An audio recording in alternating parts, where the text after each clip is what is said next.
Hello प्यारे बच्चों, कैसे हैं आप सब। उम्मीद करते हैं आप सब अच्छे होंगे। मैं कुलदीप गौतम ऑनलाइन चैनल पर आप सभी का स्वागत करता हूं। आज की इस वीडियो में बात करने वाले हैं हम इलेक्ट्रिक पोटेंशियल एंड कैपेसिटेंस का लेक्चर नंबर 11, जिसमें हम बातें करेंगे आज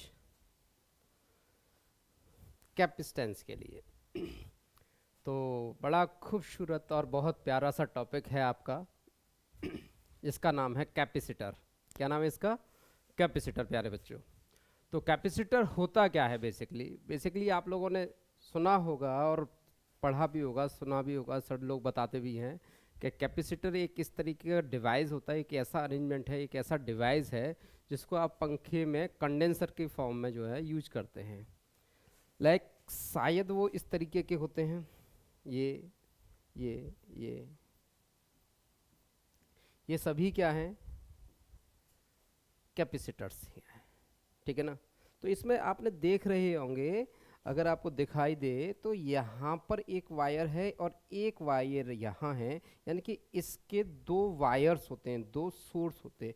यानी कि ये इसको क्या लाया करके देगा? कैपेसिटर के पास में क्या चाहिए हमको? क्योंकि कैपेसिटर की जब बातें करते हैं तो हम C is equal to Q upon V की बातें करते हैं। यानी कि आपके पास चार्ज होना चाहिए, चार्ज इसको देना है, पोटेंशियल इसके पास होगा, C आपको मिलेगा, है ना? तो किसकी बातें करते हैं? C is equal to Q upon V की बातें करते हैं। यानी कि इसमें एक चार्ज को ले करके आने वाला, इसमें चार्ज स्टोर होगा और उधर से चार्ज रिलीज होगा, ये काम। तो एक्चुअल में बेसिकली ये होता क्या है? जैसे आपने देखा होगा, किसी कैमरे को देखा होगा, तो जो इस समय तो नहीं कह सकते, लेकिन थोड़े पुराने समय पे अगर आप बातें करें तो बेसिकली आजकल भी ऐसा ही यूज हो रहा है। तो अगर आपको बहुत ज़्यादा फॉक्स डालना होता है, क्या डालना होता है? फॉक्स डालना होता है। तो जब आप फॉक्स डालते हैं तो उसमें आपको एक साथ बहुत सारी एनर्जी रिलीज करनी होती है फॉक्स के लिए। अचानक से जैसे ही आपके फ़ोटो खींचते थे तो आपकी आंखों के सामने चमक सी आ जाती है, तो आपकी आंखें बंद सी हो जाती हैं। ठीक है ना? तो वहाँ पर क्या होता था कि एम उसके लिए बहुत अधिक अमाउंट में आपको एनर्जी चाहिए होती थी, और एनर्जी जब बहुत अधिक अमाउंट में और बहुत जल्दी से रिलीज करनी होती थी, तो यही कैपेसिटर का काम होता है। ठीक है ना? तो इस चैप्टर में हम जो पूछ जानने वाले हैं वो इसी के बारे में जानने वाले हैं कि ऐसा कैसे होता है। मतलब अगर आपको फैन चलाना होता है तो फैन जब स्टार्ट करते हैं तो स्टार्टिंग किसी भी कार्य को हम जब शुरुआत करते हैं तो हमें शुरुआत करने के लिए बहुत सारी चीज़ों का अरेंजमेंट और जब करना पड़ता है। अगर हम किसी भी काम को कर रहे हैं, है ना, शुरुआत जो होती है बड़ी धीमे से होती है, और आराम आराम से जब हम उसे करते हैं तो फिर एकदम रिदम में आ जाती हैं और चीज़ें बहुत ज़्यादा अच्छी हो जाती हैं। ठीक है ना? आप दिन रोज किसी काम को अच्छे से करोगे तो और भी बेहतर कर पाओगे आप। ठीक है ना? तो वही काम ये था कि ये धीमे धीमे से फैन को अगर आपने ऑन किया तो फैन पहले धीमे से, तो उसको जब शुरुआत करता है वो फैन, तो उसको बहुत अधिक अमाउंट में एनर्जी चाहिए होती है ना? और वो एनर्जी इस बार किस फॉर्म में? यानी कि इलेक्ट्रॉन की फॉर्म में। यानी बहुत सारे इलेक्ट्रॉन्स चाहिए उसको। जब बहुत सारे इलेक्ट्रॉन्स चाहिए तो आप फैन को रोटेट होने के लिए, एनर्जी देने के लिए, जब फैन को कंटिन्यू चलाना है तो इनिशियल पोजीशन पर जब हम बहुत सारे इलेक्ट्रॉन उसे देंगे तो वो घूमना स्टार्ट करेगा। जब अपना वो पीक पॉइंट पर यानी कि बहुत तेज़ी से घूमने लग जाएगा तो फिर उसे बहुत कम अमाउंट में एनर्जी चाहिए, और उसकी वजह से फिर वो आसानी से घूमता रहेगा। तो वैसे ही किसी काम को जब शुरुआत करते हैं तो शुरुआत करने में जिस तरीके से आपको बहुत ज़्यादा एनर्जी की आवश्यकता पड़ती है, ठीक वैसा ही काम कैपेसिटर का होता है। ठीक है ना? तो अब चलते हैं इसकी तरफ। तो है क्या कैपेसिटर? तो इसमें लिखा है इट इज़ एन अरेंजमेंट। ये एक ऐसा अरेंजमेंट है। अरेंजमेंट का मतलब होता है आप किसी भी अमाउंट को रखना। तो यहाँ पर अमाउंट कौन कौन सी वैल्यू होती हैं? यानी कि Q चाहिए और V चाहिए, है ना? जिसके पास Q हो और जिसके पास V हो, है ना? अरेंजमेंट ऑफ टू कंडक्टर्स, है ना, separated by an insulating medium. कैसे मीडियम में? इंसुलेटिंग मीडियम में। मीडियम कैसा होना चाहिए? Insulating. That is use to store electric charge use to store electric charge and and electric energy and electric energy, charge की form में हो या एनर्जी की फॉर्म में हो, चार्ज की फॉर्म में हो और एनर्जी की फॉर्म में हो। अगर ऐसा स्टोरेज हमारे पास में है तो उसे हम क्या कहते हैं, ऐसे डिवाइस को, ऐसे अरेंजमेंट को हम क्या कहते हैं, कैपेसिटर्स कहते हैं। क्या कहते हैं, कैपेसिटर्स कहते हैं। ठीक है, तो ये जो कैपेसिटर्स होते हैं ये अब आपके लिए काम क्या करते हैं, काम क्या करते हैं, तो मैंने अभी आपको बताया कि ये आपके लिए जिस तरीके से आपको बहुत अधिक एनर्जी चाहिए तो उसका एनर्जी का एक स्टोरेज होता है, ये अमाउंट ऑफ एनर्जी को अपने पास स्टोर करता है और जब आपको ज़रूरत पड़ती है एक साथ से आपको दे देता है। ठीक उसी तरीके से जिस तरीके से आपके फादर्स होते हैं, ठीक है ना, आपकी लाइफ को बनाने के लिए वो अपनी सारी मेहनत को लगाते हैं।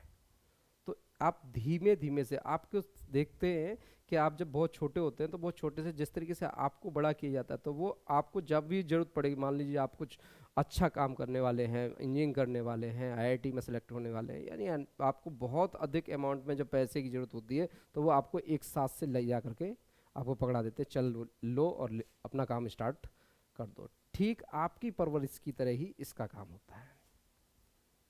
ठीक है ना, आई होप आपको शायद समझ में आ गया होगा। ठीक है ना, तो ये आपकी लाइफ से जुड़ी हुई चीज़ें थी तो आपको जल्दी से समझ में आ जानी चाहिए। अब आगे की बातें करते हैं बेटा। तो ये एनर्जी किस फॉर्म में होती है और यहाँ इस एनर्जी और इस चार्ज के से आपको क्या क्या मिलने वाला है इसके बारे में अभी हम बात करने वाले हैं। ठीक है, तो कैपेसिटर आपको हो गया, क्या लिखा था, it is an arrangement of two conductors, है ना, क्या होना चाहिए, two conductor separated by an insulating medium that is used to store electric charge and electric energy। ठीक है ना, तो आपके पास में आपको समझ में आ गई होंगी। नेक्स्ट तो अब अगला टॉपिक बनता है हमारा, ये जो कैपेसिटर्स होते हैं वो कितने प्रकार के होते हैं, कितने टाइप्स के होते हैं। ठीक है ना, तो कैपेसिटर जो यूजली आपके जो जो जिसमें आप तैयारी कर रहे हैं उसके हिसाब से अगर हम बातें करें तो आपके लिए जो बातें हुई हैं वो हैं कैपेसिटर। तो कैपेसिटर होता क्या है बेसिकली, अगर आप लोग ये बोलते हैं कि इस तरीके का एक डिवाइस, इस तरीके का एक डिवाइस जिसमें दो प्लेटें होती हैं, दो प्लेटें होती हैं, तो शायद आप ये वाली जो बात है वो कैपेसिटर की बातें नहीं है ना, ये वाली बातें जो है वो, ये वाली बातें आपकी कैपेसिटर की बातें नहीं है। ये किसकी हैं, तो इसमें दो तरीके के डिवाइस होते हैं। ये जो कैपेसिटर होता है ना वो इस तरीके का बना होता है, शायद आपने देखा हो, आपके सर लोग जो यूज करते हैं ना वो ये वाला यूज करते हैं, बताते हैं इसे, है ना, लेकिन एक्चुअल में जो कैपेसिटर है वो ये होता है। ध्यान से देख लीजिए, समझ लीजिए, ये वाला तो फिक्स कैपेसिटर जो होते हैं ये भी दो टाइप के होते हैं। एक तो कैपेसिटर कौन सा हो गया, ये वाला। अब मैं बोल रहा हूँ कि फिक्स्ड कैपेसिटर क्या होता है, तो फिक्स्ड कैपेसिटर जो होते हैं वो दो तरीके के होते हैं, टू टाइप्स के होते हैं। कौन कौन से होते हैं टू टाइप्स के, तो वो ध्यान से देखिए, non polar capacitor and polarized. अब ये नॉन पोलर और पोलर का मतलब क्या है, नॉन पोलर और पोलर का मतलब क्या है, तो ये वाला जो होता है ये होता है नॉन पोलर।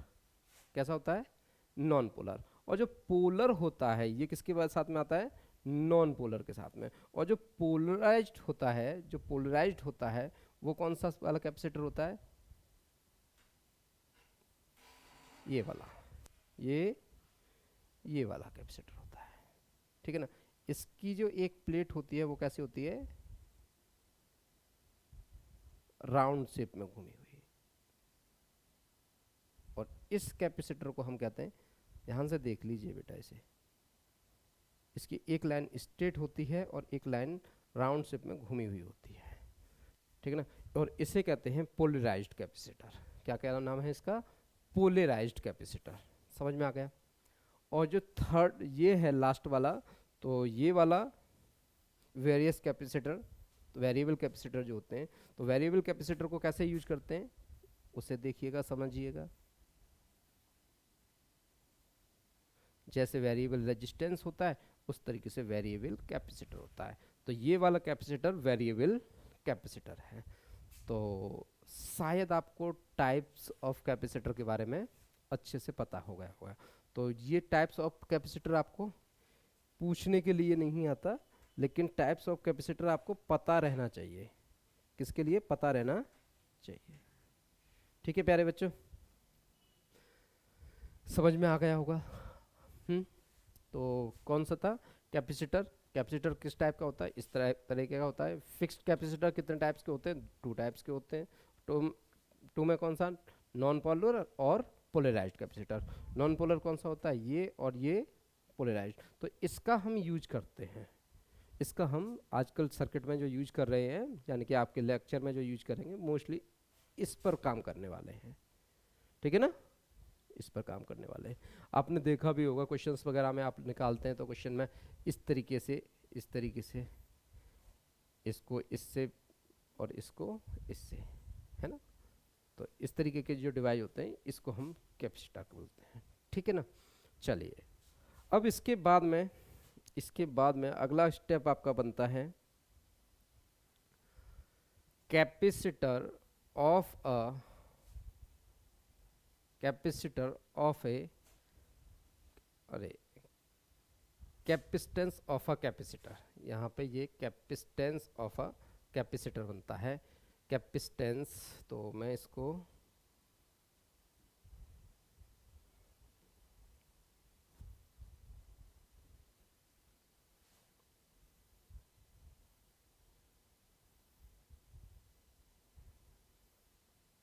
रफ कर देता हूँ और यहाँ लिख देते हैं।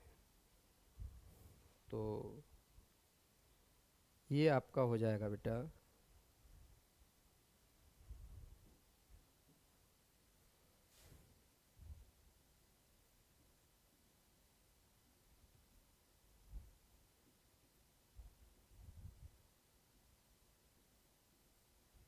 Capacitance of a capacitor.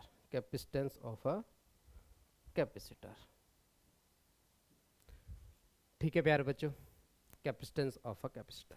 तो कैपेसिटेंस ऑफ अ कैपेसिटर क्या होता है? तो लिखा है the capacitance of a capacitor, the capacitance of a capacitor is that change required to the supplied to one of its conductors, so as to increasing the potential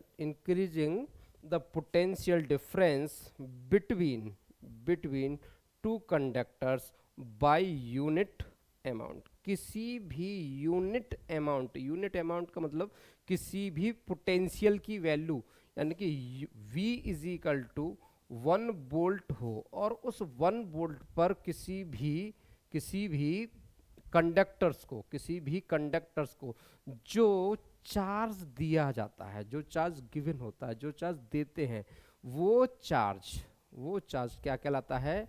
capacitance of a capacitors कहलाता है। Capacitance of a capacitor कहलाता है। और capacitance of capacitor की जो value होती है वो होती है C is equal to Q upon V। कितनी होती है? C is equal to Q upon V। और यहाँ Q क्या है? Amount of charges, and V क्या है? Potential of conductor. ठीक है ना। तो पोटेंशियल ऑफ कंडक्टर, तो इससे जो वैल्यू निकल के आती है, यानी कि इसको हम कहते हैं चार्ज और इसको कहते हैं, क्या कहते हैं इसको? पोटेंशियल। ठीक है ना मेरे प्यारे बच्चों, तो इसको कहते हैं पोटेंशियल। तो Q अपॉन V जो होता है उसे हम कैपेसिटेंस ऑफ अ कैपेसिटर्स बोलते हैं, कैपेसिटेंस ऑफ अ कैपेसिटर्स बोलते हैं। समझ में आ गया प्यारे बच्चों? तो अगर हम आपको ऐसे भी समझें कि किसी भी कंडक्टर को जब हम कोई क्यू चार्ज देते हैं तो Q charge is directly proportional to V होता है, यानी जितना क्यू देंगे पोटेंशियल उतना ज़्यादा होगा किसी भी कंडक्टर का, ठीक है ना। तो जब इन दोनों में ये रिलेशन होता है, यानी कि ये दोनों एक दूसरे के डायरेक्टली प्रोपोर्शनल होते हैं, ऐसे भी दे सकते हैं the given charge of a conductor is directly proportional to a electric potential of a conductor. तो किसी भी कंडक्टर के Q की जो वैल्यू होती है वो क्या होती है, V के डायरेक्टली प्रोपोर्शनल टू होती है। तब डायरेक्टली प्रोपोर्शनल टू का यानी कि प्रोपोर्शनल टू का साइन हटेगा, तो प्रोपोर्शनल टू का साइन हटने पर वैल्यू कितनी हो जाएगी आपकी बेटा,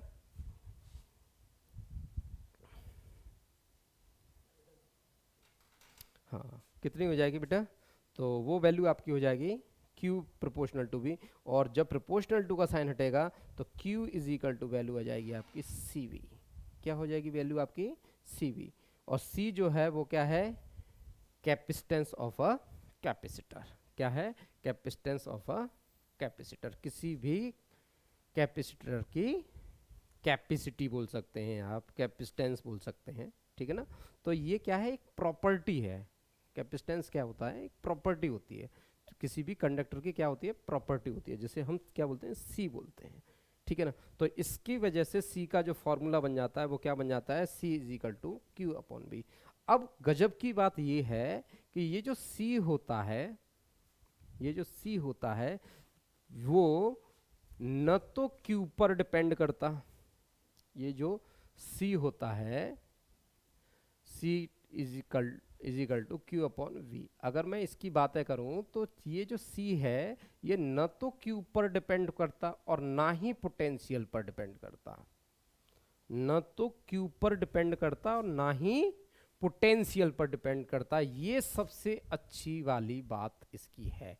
यानी कि जैसे अगर मैं आपसे कहूं ओम्स लॉ में, ओम्स लॉ में क्या लिखते हैं, V is equal to I into R या आर इंटू आई। तो आर की जो वैल्यू होती है, आर की जो वैल्यू होती है वो न तो पोटेंशियल पर डिपेंड करती और ना ही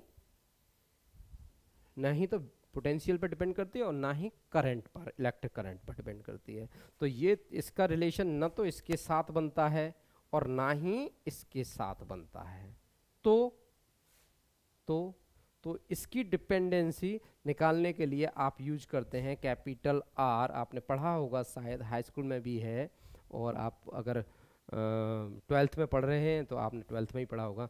तो R is equal to, R proportional to होता है एल, यानी कि लेंथ ऑफ कंडक्टर या लेंथ ऑफ वायर या लेंथ ऑफ ऑब्जेक्ट जिसका आप रेजिस्टेंस निकालना चाह रहे हैं, and R inversely proportional to A क्या है, area of cross section of a conductor wire, जो एलॉय वगैरह जिसके लिए भी आप कैलकुलेशन करना चाहते हैं, ये उसकी बातें करते हैं। तो जिस तरीके से यहाँ पर ये आपने देखा कि ये आई पर डिपेंड नहीं करता, ये वी पर डिपेंड नहीं करता, आई पर डिपेंड नहीं करता, उसी तरीके से जो सी है वो क्यू पर भी डिपेंड नहीं करता और वी पर भी डिपेंड नहीं करता। जब ये इन पर डिपेंड नहीं करते तो अब इनकी वैल्यू आप किसी भी कंडक्टर के लिए इससे किस बात पर डिपेंड करते हैं, ये बात है। बड़ी ही अच्छी और इम्पोर्टेंट चीज़ें हैं। तो मैंने आपको कोई कैपिटल आर रेडियस का कोई स्फीयर दे दिया। क्या दे दिया मैंने आपको, स्फीयर दे दिया। मैंने प्लस क्यू चार्ज दे दिया। कितना चार्ज दे दिया, प्लस क्यू चार्ज दे दिया, प्लस क्यू चार्ज दे दिया। अब अगर हम इसे चार्ज देने की बात करें तो चार्ज हम इसको देंगे, चार्ज जब हम इसको देंगे तो चार्ज देने पर चार्ज हम देंगे कैसे इसे, क्वेश्चन क्या बन गया, चार्ज हम इसे देंगे कैसे। तो अब ये वाली बात आप थोड़ा सोचिए और फिर से खुद से समझने की कोशिश कीजिए कि हम इसको चार्ज देना है तो चार्ज देने का हमारा तरीका क्या होगा। चार्ज देने पर हमारे पास में क्या नहीं होना चाहिए, बोला कि सी डिपेंड नहीं करती है, सबसे पहली बात तो ये समझ लो। दूसरी बात, हमें क्या देना है, इसको क्यू देना है। क्या देना है, क्यू देना है, यानी कि इसको चार्ज हमको देना है। जब हम इसको क्यू देंगे, यानी कि इसके क्यू की वैल्यू बढ़नी चाहिए, है ना, क्यू की वैल्यू बढ़नी चाहिए। जब क्यू की वैल्यू बढ़ेगी, जब क्यू की वैल्यू बढ़ेगी तो पोटेंशियल को क्या करना पड़ेगा, तो पोटेंशियल यानी कि V की वैल्यू डिक्रीज की जाए तो C बढ़ जाएगा।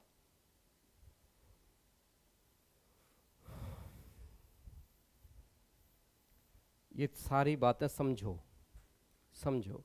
अगर मुझे इस कंडक्टर को क्या देना है, क्यू चार्ज देना है, क्यू चार्ज देना है, तो क्या करूंगा मैं, इसका पोटेंशियल कम करूंगा, है, ऐसा कैसे पॉसिबल है बताओ। यानी कि इसका अगर मैं पोटेंशियल कम कर दूं तो इसको क्यू दिया जा सकता है। अगर इसका पोटेंशियल कम करेंगे तो इसको क्यू दिया जा सकता है, और इसका पोटेंशियल अगर इतना ही रखेंगे तो सी क्या रहेगा, कांस्टेंट रहेगा फिर तो।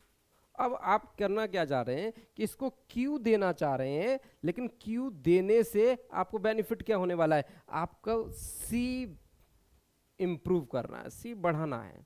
तो आप सी कैसे बढ़ा पाएंगे, तो आंसर है क्यू शिफ्ट जब होगा जब इससे कुछ न कुछ बाहर निकाला जाए।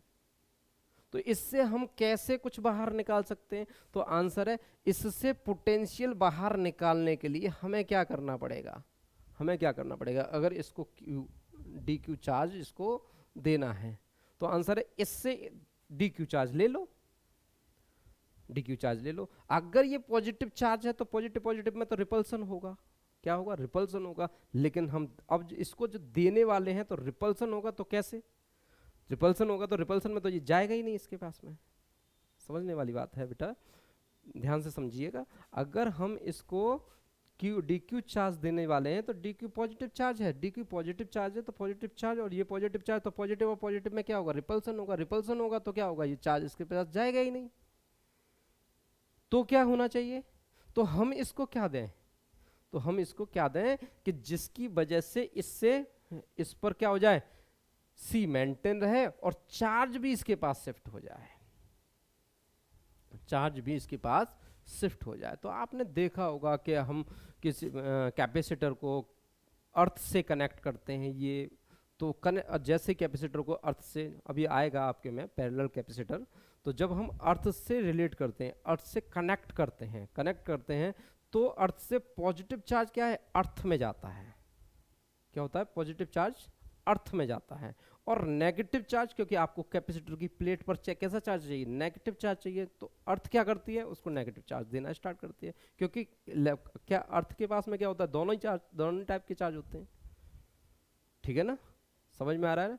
तो अब जिसकी हमें आवश्यकता होता है, आंसर है जितना हम इस पर पॉजिटिव चार्ज बनाना चाहेंगे उतना हमें क्या करना पड़ेगा, इसको नेगेटिव चार्ज देना पड़ेगा। तो जैसे ही हम इसको नेगेटिव चार्ज देंगे तो इसकी क्या बढ़ती जाएगी, वैल्यू क्या बढ़ती जाएगी, यानी क्यू की वैल्यू बढ़ती जाएगी। तो वो उसे करने का मतलब क्या होता है, यानी कि पोटेंशियल को डिक्रीज कर दो, पोटेंशियल को डिक्रीज कर दो, क्यू का अमाउंट जो है उस पर इंप्रूव हो जाएगा। समझ में आया, क्यू का अमाउंट जो है उस पर क्या हो जाएगा, इंप्रूव हो जाएगा। जैसे क्यू बढ़ने लगेगा, क्यू बढ़ने लगेगा तो पोटेंशियल कम होने लगेगा, और पोटेंशियल कम होने से सी मेंटेन रहेगा, सी मेंटेन रहेगा। अच्छा कंसेप्ट है, थोड़ा ध्यान से समझिएगा और आपको ये चीज़ें समझ में आ जाएंगी। जैसे अगर हम आपसे बातें करें कि आप थोड़ा सा समझने की कोशिश और कीजिएगा, जैसे यहाँ पर किसी भी एयर के पार्टिकल को हम लेकर के आते हैं, किसको, एयर के पार्टिकल को लेकर के आए, तो जैसे ही हम इसके पास किसी एयर के पार्टिकल को लेकर के आते हैं, इसके पास पॉजिटिव चार्ज है, इसके पास क्या है, पॉजिटिव चार्ज। तो इसका मतलब ये हो गया कि ये जो एयर के पार्टिकल हैं इनके पास में दोनों टाइप के चार्ज होते हैं, है ना।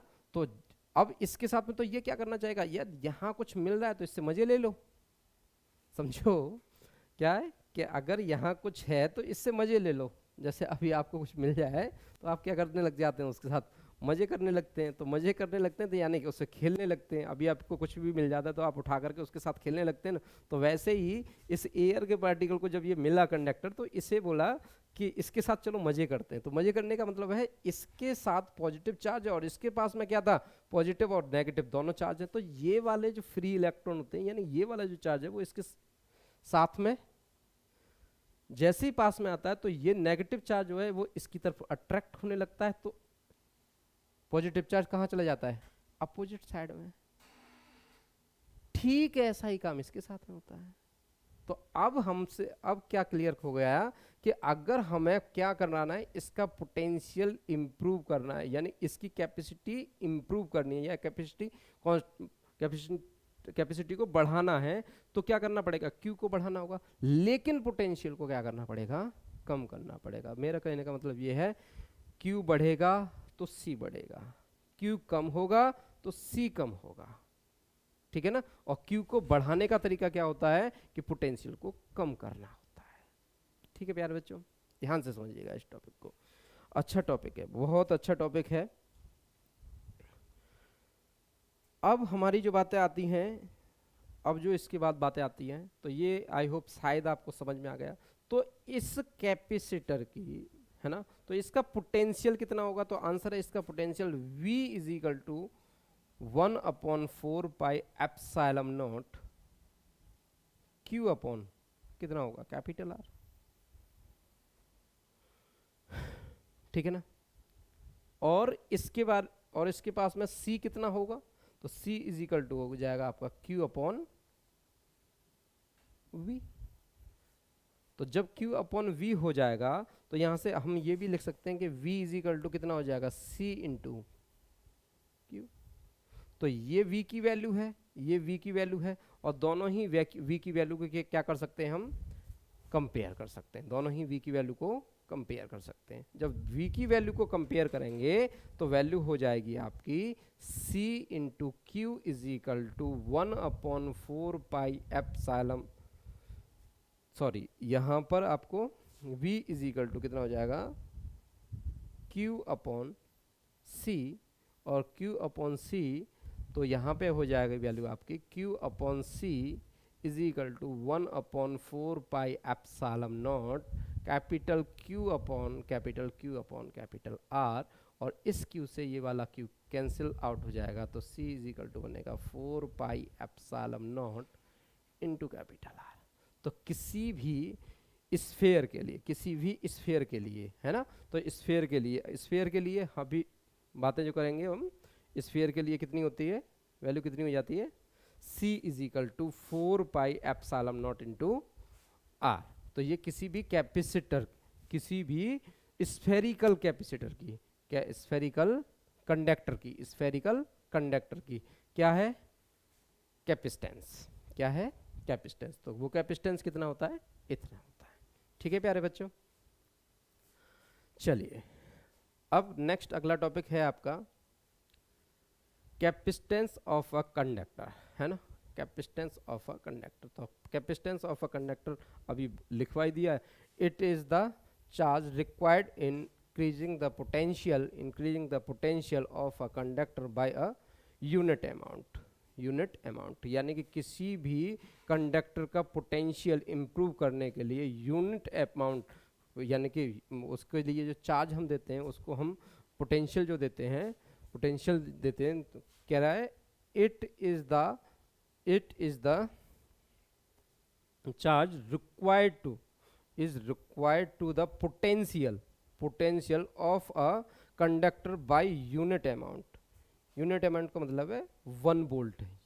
V इज इक्वल टू कितना, 1 वोल्ट। अगर 1 वोल्ट हम किसी भी कंडक्टर के लिए 1 वोल्ट का पोटेंशियल देते हैं तो उसके लिए जो चार्ज होती है वो किसके बराबर होती है, C के बराबर होती है। Q इज इक्वल टू कितना हो जाएगा, C। इसके बारे में मैं बातें कर चुका हूँ, ठीक है ना। तो इसके बाद आपका ये भी मैंने बोल दिया आपको स्फेरिकल कंडक्टर के लिए। तो स्फेरिकल कंडक्टर के लिए आप बातें कर चुके हैं, कितना लिखाया था आपने, C is equal to 4 pi epsilon not into कितना, कैपिटल R। और ये वाली बातें आपने कर ली हैं किसी भी कंडक्टर के लिए, किसी भी कंडक्टर के लिए। और कंडक्टर कैसा होना चाहिए? स्फेरिकल होना चाहिए। स्फेरिकल के लिए हमने ये काम कर लिया है। स्फेरिकल का मतलब है किसी भी स्फेयर के लिए।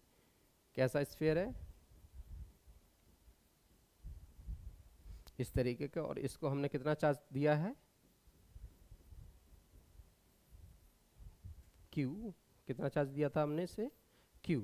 और इस पर जो पोटेंशियल निकाला था वो कितना था? 1/4 pi epsilon not capital Q upon capital R।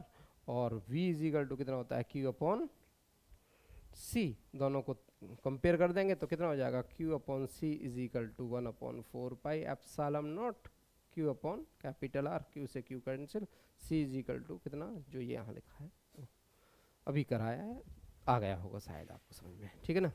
चलिए अब इसका लास्ट ये वाला जो टॉपिक है ये बड़ा ही मज़ेदार और मोस्ट इम्पोर्टेंट टॉपिक है, और आज की वीडियो का लास्ट टॉपिक है ये, ठीक है ना। तो ध्यान से समझिएगा। इसमें कह रहा है energy stored in a capacitor spherical shell. किसी भी स्फेरिकल सेल की एनर्जी कितनी होती है ना, एनर्जी कितनी होती है। तो इसमें लिखा है work done by external agent. External agent का मतलब है V, delta V is equal to का आपने लिखा है W external agent, W external agent upon Q external agent to bring each DQ। यानी कि अगर हम किसी भी ऑब्जेक्ट को जब DQ चार्ज देते हैं, किसी भी उसके एक एलिमेंट पर DQ चार्ज देते हैं, तो DQ चार्ज एलिमेंट ऑफ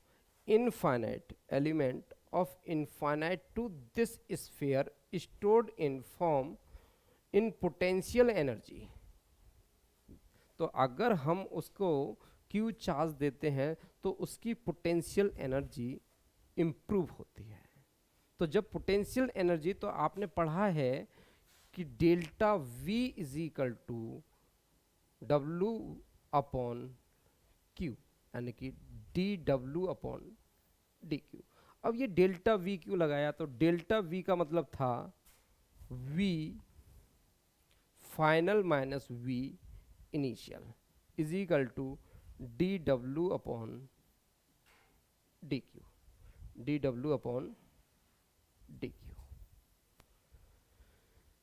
अब जो इनिशियल पोटेंशियल है फाइनल के लिए, तो ये कितना इनिशियल पोटेंशियल 0 होगा किसी भी कंडक्टर का, इज इक्वल टू जब हम उसे वर्क डन देंगे, यानी कि जब हम उसको Q चार्ज देंगे तब वो उसके पास वर्क डन आएगा, और जब वर्क डन होगा तो उसकी value V is equal to कितना हो जाएगा? dW upon dQ। अब इस dW की वैल्यू कितनी हो जाएगी? यानी कि यहाँ से dW इज इक्वल टू, अगर मैं आपसे बातें करूँ तो कितना हो जाएगा? V into DQ। कितना हो जाएगा प्यारे बच्चों? V into DQ। क्लियर?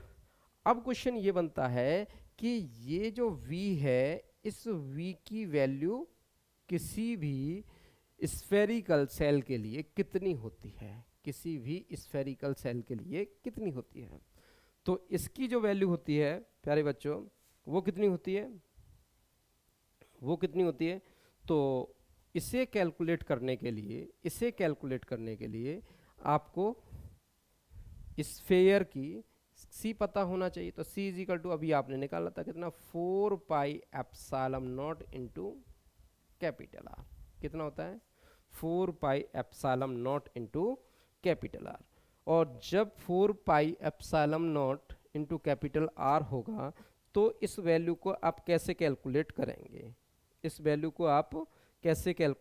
करेंगे? तो आपने पोटेंशियल एनर्जी के बारे में जाना था प्यारे बच्चों।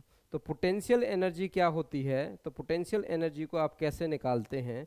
तो पोटेंशियल एनर्जी के लिए आप कैसे काम करोगे, इसकी बातें हम करने वाले हैं। ठीक है प्यारे बच्चों, तो थोड़ा ध्यान से देखिएगा। अब मैं इसको आगे बढ़ाता हूँ और ध्यान से समझिएगा।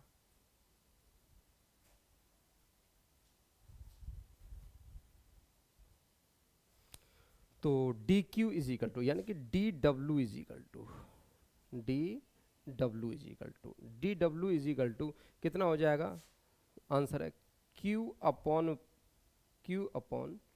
सी।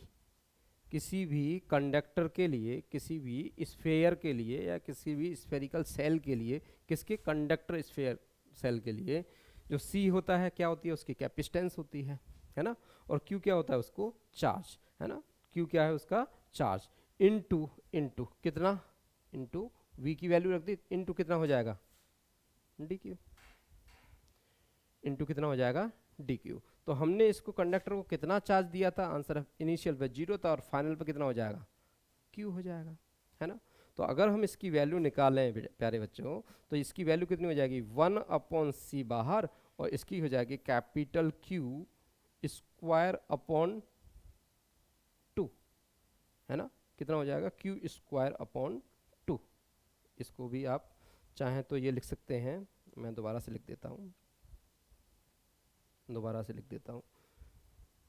D W is equal to Q upon C. Small Q क्यों लिया है, क्योंकि यहाँ पर स्मॉल क्यू के रेस्पेक्टिव बातें कर रहे हैं, तो क्यू अपॉन सी इंटू डी क्यू। तो अब हम इसको यहाँ से कर सकते हैं क्यू और इसका फाइनल कैपिटल क्यू, कितना, फाइनल कैपिटल क्यू, ऐसे d W is equal to integration 0 से कितना चार्ज दिया है हमने, कैपिटल क्यू, और यहाँ पर वैल्यू कितनी हो जाएगी, सी इंटू सॉरी क्यू अपॉन सी, क्यू अपॉन सी इंटू डी क्यू।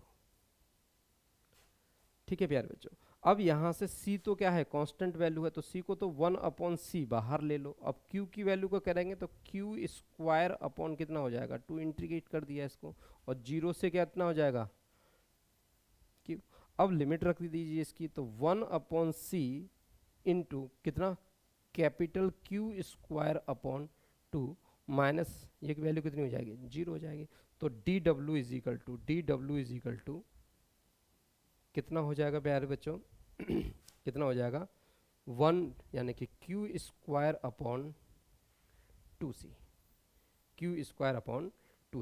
अब प्यारे बच्चों जब क्यू स्क्वायर अपॉन 2c हो जाएगा, तो आपने देखा है बेटा, आप जानते हैं कि इस डी क्यू की वैल्यू कितनी होती है, तो आपने पोटेंशियल एनर्जी के लिए U final minus U initial is equal to work done in कितना, एक्सटर्नल एजेंट, है ना।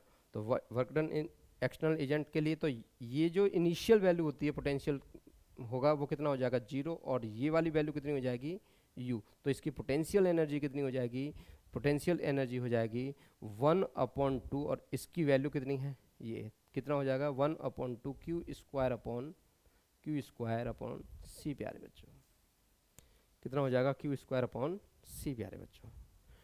ठीक है, तो ये इसकी क्या होगी, सी। अगर मैं आपको इस u की एक और वैल्यू दूं, तो u इज इक्वल टू कितना हो जाएगा, u इज इक्वल टू हो जाएगा क्यू स्क्वायर अपॉन 2, और स्फेयर के लिए अभी आपने बोला था कि c कितना होता है, तो c इज इक्वल टू होता है 4 pi epsilon not into R. कितना होता है प्यारे बच्चों, 4 pi epsilon not into capital R प्यारे बच्चों। तो u इज इक्वल टू बन रहा है आपका कैपिटल Q अपॉन इसका इससे मल्टीप्लाई, तो 8 पाई epsilon not into capital R प्यारे बच्चों। ये क्या होगी, किसी भी स्फेरिकल सेल की कैपेसिटी, किसी भी स्फेरिकल सेल की पोटेंशियल एनर्जी। ठीक है ना, समझ में आ गया, ये है इसकी एनर्जी।